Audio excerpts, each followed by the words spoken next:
And there's my book there.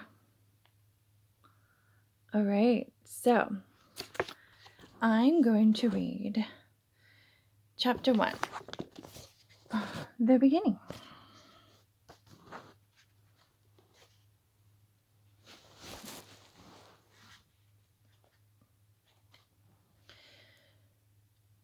It all began on a particularly chilly morning on September 23rd, 1925.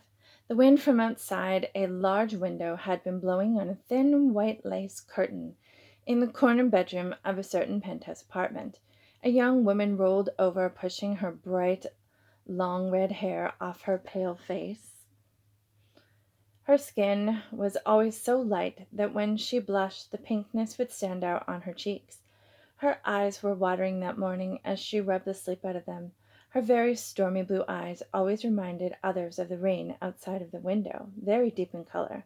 Some said they were like the sea after a storm. Sitting up, the young woman named Magnolia pulled on her red and black robe that was covered in a rose pattern. She then stretched her small, slender foot around on the floor, searching for her favorite satin slippers. It was now only one day away from the annual masquerade ball that was thrown by Magnolia's socialite mother, Vanity St. Marie, her maiden name, Flynn.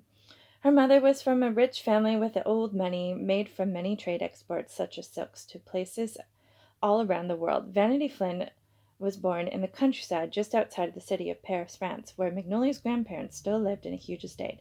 Magnolia, on the other hand, was born in Paris, where she currently lived in the beautiful penthouse apartment that had always been her home. She lived with her mother Vanity and her father Lennon Flynn, who was born in Dublin, Ireland. Magnolia's father shared the same stormy blue eyes and bright red hair that her father's family all shared. Her red hair was his red hair was short, curly, and was kept very stylish by his personal valet Stanton Albright. Vanity had gorgeous long blonde hair that was frequently pinned up to match the finger wave style on the sides to appear trendy and look short without actually cutting her hair. After heading to the bathroom, Magnolia went down the huge marble staircase that descended into the foyer leading to the dining room. This is where her mother had the usual spread of pastries, cheeses, fruits, plus toast and jams. A big silver coffee press rested on a silver tray with an assortment of cups, plus sugar and cream. Today her parents were talking to each other about the ball, while Vanity was being in her pushy, selfish self, trying to force her husband to wear a special set of 14-karat gold lion cufflinks that she had ordered in a magazine that just arrived for him to wear to the ball. Vanity felt that her husband should wear them because she saw them as a power symbol, which is what she wanted them to be known for. Lennykins, it would make me so happy if you would wear these lion cufflinks. You and your fiery red curls like a powerful lion ready to conquer. Vanity cooed to her husband, leaning close to him, whispering her last couple of words, her voice dripping with a soft French accent. Lennon was closing his eyes with anticipated pleasure afterwards as Vanity nibbled his ear. Magnolia looked over at them with annoyance and sighed softly. They were very in love, which was good, but did they have to be all touchy in front of other people?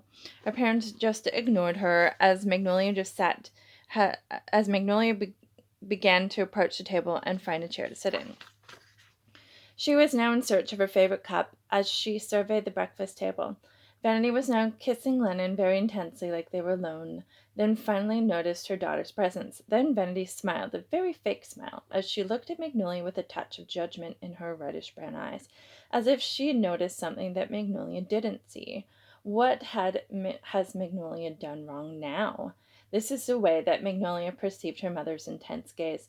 "Oh, Magnolia, please don't spill that. It is Thursday. You should know by now in your 19 years. The floors always get waxed early on Thursdays," Magnolia scolded, as Magnolia had started reaching for the coffee press from her seat at the table. This was when she noticed that her sleeve of her robe was close to knocking over her father's coffee mug. This made Magnolia cringe as she slowly corrected herself, thankful that she had avoided the issue. "Of course, Mamma," Magnolia replied, sitting back down on the overstuffed silk dining room chairs, sighing inwardly. Vanity always seemed to ignore anything good or normal about Magnolia, only noticing her existence when Magnolia was doing something wrong, or correction, something that annoyed her control-freak mother. Vanity was not a person who showed a lot of emotion, but liked others to view her as giving and nurturing in public, but not actually wanting to get very deep into anything real. She lived on the surface with people and wanted to pretend that nothing was ever wrong. Vanity liked to control every narrative as if she could. Magnolia just tried to stay out of her mother's way, but was somehow always on Vanity's radar. Magnolia was delighted to be spreading apricot jam on her 2 pieces of toast, which she was now busy with, having already attended to the coffee that had been poured, adding sugar and cream. It was now time to add some pieces of bacon to her plate, as well as grabbing a small serving bowl and adding it, oh, ladling it with fruit. "Darling, did you say yes to the cufflinks?" Vandy inquired, looking at her husband again, love and precision filling her reddish-brown eyes. "Of course, my love. If it makes you that happy, how could I refuse?" Lennon said, grabbing his wife's perfectly manicured hand, kissing it just below her 3-carat diamond wedding set. This made the corners of Vanity's lips curl up deviously with pride. She always seemed a bit pleased with herself when she got her way. This made Magnolia roll her eyes as she took a bite of her bacon.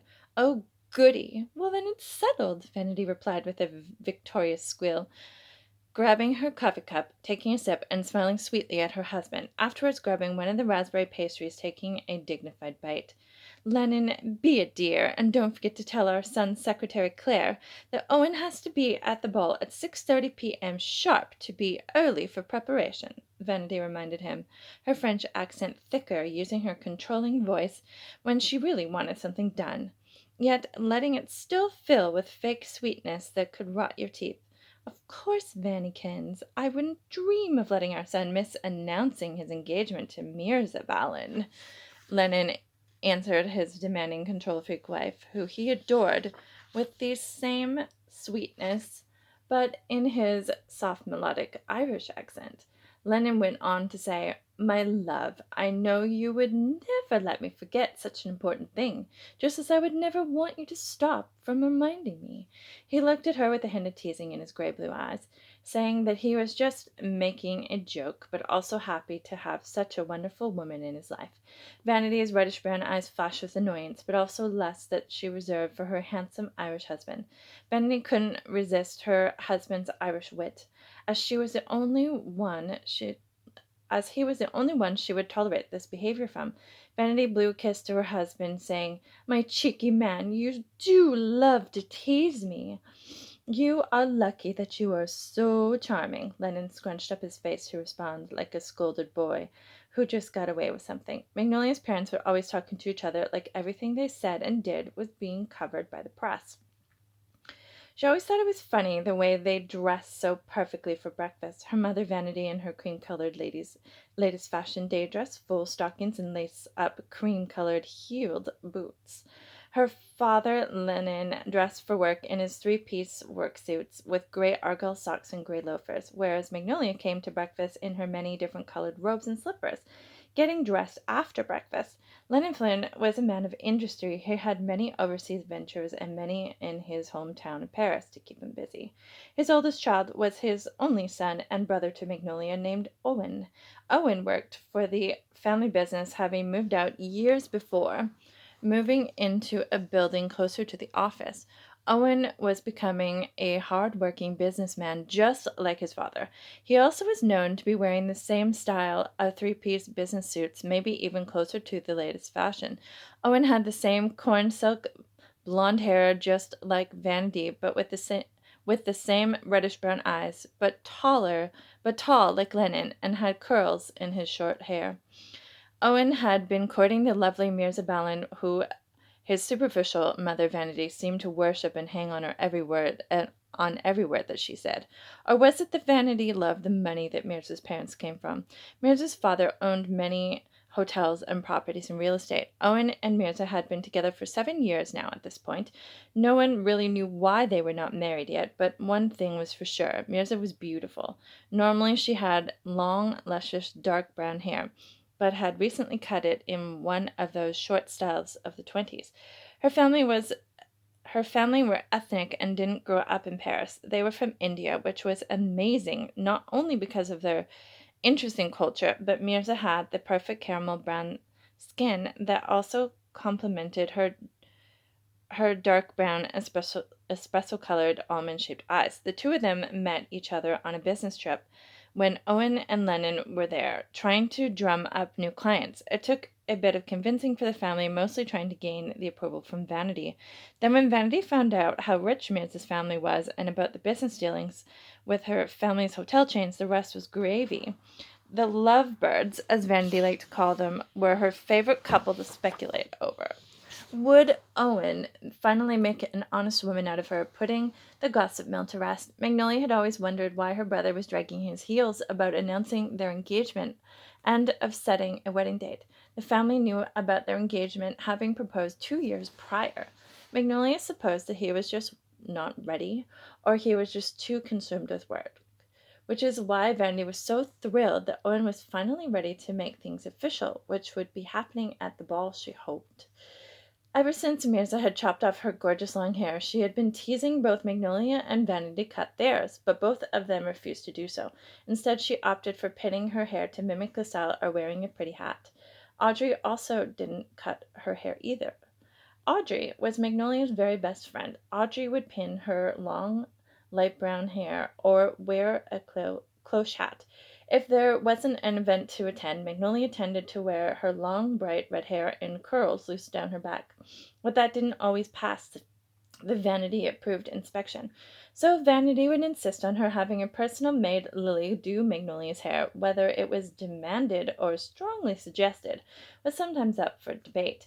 Once the roller set came out, Vanity would urge her daughter to also get a manicure and pedicure as well, saying that you never know who you are going to run into. You had better look your best. These showy ways of her mother drove Magnolia crazy, but she didn't fight her too strongly on it. Sitting quietly, Magnolia tried to ignore her parents' light bickering over the last-minute details for the masquerade ball. The masquerade ball was this event that happened every year that was designed to gather all of who's who in society, and it was a grand gala ball. This gala event had old and new spouses gathering with family for dancing, drinking, a silent auction, and charity donations to the Children's Foundation of Paris. Magnolia was just glad that she had already picked out her ball gown for the gala, which had already been pre-approved by Vanity. After deciding if she had had enough to eat and drink, Magnolia decided to go and rush off to the bathroom to powder her nose and then go upstairs and get dressed. It wasn't as if anyone at the table would notice her absence. She walked out of the dining room and into the hall, which had a new telephone that had been recently installed, and 2 chairs were placed on either side of it. "Mrs. Flynn, this is a package that is just there. There is a package that has just arrived," Deidre announced, who was the housekeeper, who was followed closely by Vanity's personal maid, Lily, carrying the packages.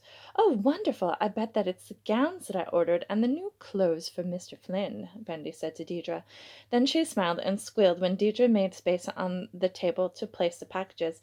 This was Lennon's cue to get up and go to work. He kissed his wife sweetly. "See you after work, my darling," Lennon told Vanity. Then, before Vandy could even open her mouth, Lennon said, "Yes, dear, I will tell Claire to remind Owen to be on time for the ball."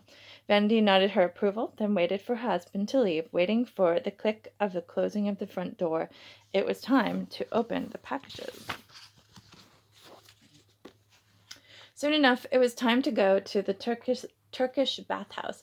They were taking along her soon-to-be sister-in-law, daughter-in-law Mirza, and Magnolia's best friend Audrey Donnell, which Magnolia was excited to see. Standing in the hall, looking in the full-length mirror, Magnolia smoothed down her long pink skirt, fluffed up the ruffles on her cream-colored blouse, and then walked downstairs to the closet by the door and grabbed her long cream-colored cape and put it on. "Mama, the town car is here. Are you ready?" Magnolia said as she echoed through the foyer. From somewhere within the bottom part of the penthouse came a response. "Grab my gray satin clutch, won't you?" came the bellows of her mother. When Vanity arrived in the foyer, she assessed her daughter with scrutiny. "Can you at least put a scarf over your hair?" was all that she said. Magnolia ignored this comment, having no desire to do so. "I already have your satin clutch in my hands." she said. Then her mother sighed, knowing that she had no time to argue, and the two of them left after Magnolia handed her mother the gray clutch and her white jacket. Vanity never left the house without perfect makeup, stockings and heels, and matching clothes to her clutch and coat. Today she was wearing a gray day dress that had tiny buttons in the shape of pearls. The Turkish bath the Turkish bath they heard was highly regarded, so naturally Vanity thought they would enjoy the experience. She wanted to be seen there, spoiling her daughter-in-law to be, and making the appearance of doing the same for her daughter. It was all about how things looked and not how they actually were in Vanity's world.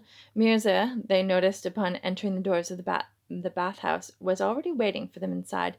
Vanity proceeded to kiss Mirza on both cheeks, which Magnolia thought was particularly snooty, but she laughed. Soon after, Audrey showed up. "Who is ready to pamper her new daughter-in-law?" Vanity asked with delight to Mirza, who smiled sweetly. Vanity then answered her own question. "Me, that's who. I am so excited. What shall we do first? What about a steam?" she asked, with a very practiced grin on her face. Magnolia ignored her mother's conversation with Mirza and walked over to Audrey.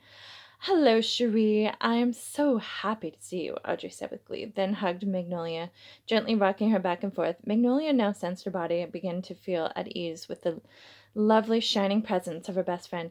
"You guys go ahead. I want to catch up with Audrey for a minute," Magnolia told her mother after Audrey let go. Vanity waved at her daughter while her back was turned, put her arm around Mirza's shoulders, and the two of them went off into the change rooms to get ready for the steam. Audrey and Magnolia waited and chatted a bit before going into the change rooms, so that they didn't have to be in there with her mother. When it was time to go into the change rooms, Audrey asked, "So, are you excited about the masquerade ball?" she asked while slipping her into her robe. Magnolia was nodding and also putting on her robe. "You know what? I really am. Through all of the crazy events that I'm forced to attend, this one I am actually looking forward to," Audrey smiled, and Magnolia pulled her long, bright red hair into a bun on the top of her head, securing it with a few pins. "Oh, me too, Maggie. This is going to be quite the production, I've heard. I wish that I knew what it would look like, but we will find out really soon. The only part that I know is that it will be grand and circus-like," Audrey gushed with excitement. The truth was that Magnolia had always wanted to go to the circus, but had been too timid to ask her mother if she could go. She feared Vanity's disapproving tone and never got the courage to do so. "I'm supposed to be wearing a dark purple gown, but who knows if my mother changed it at the last second," Magnolia said with a crooked grin. The ladies giggled, then went to go and join Vanity and Mirza for the steam. They stayed in the steam rooms for a while, then cooled off in the Turkish baths that were filled with the most amazing minerals. Afterwards, they dressed and had tea in the garden. Then it was time to go home. "Magnolia, it is time to go. Say your goodbyes. I will meet you in the car," Vanity told her French accent thicker as she grew tired. She had already said her goodbyes and walked away to get into the town car, giving her mother the best smile she could muster. Magnolia then turned towards Mirza, hugging her. Then she left. Audrey was next. "We will see each other again soon, Cherie," Audrey cooed. Then she hugged her friend and left.